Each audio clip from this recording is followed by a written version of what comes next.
एगो टोटरम कॉल ए बुची एगो टोटरम कॉल हाथ फेरो ना तनी गुली पे।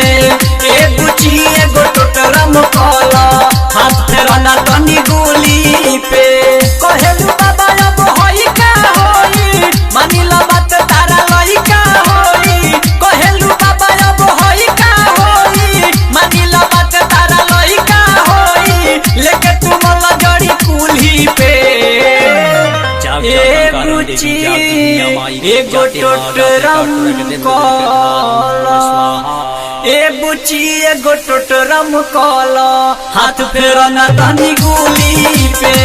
ए बुची एगो टोटरम कॉल हाथ फेरो ना तनी गुली पे।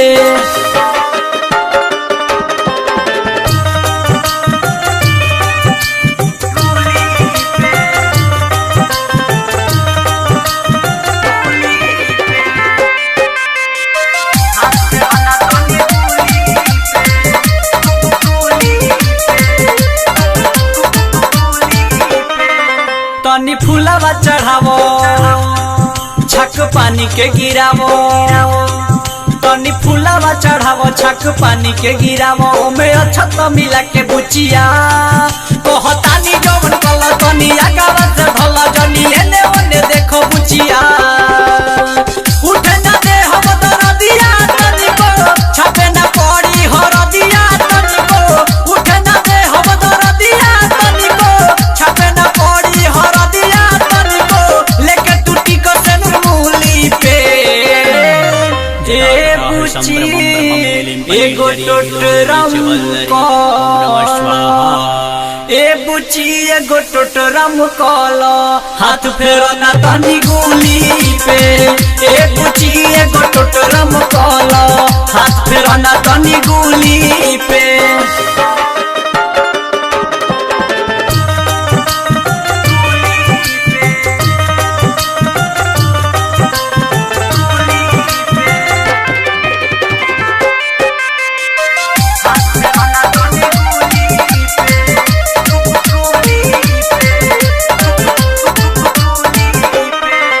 तनी घुंघटा हटावो बात बाट का बतावो।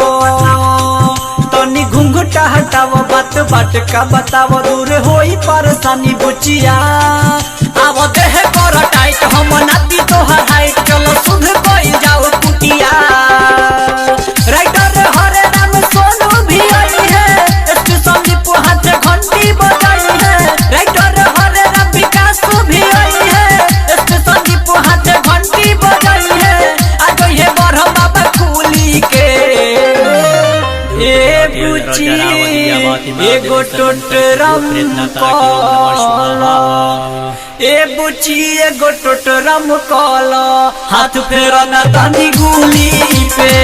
ए बुची एगो टोटरम कॉल हाथ फेरो ना तनी गुली पे। Kumar recording studio Mohammadpur.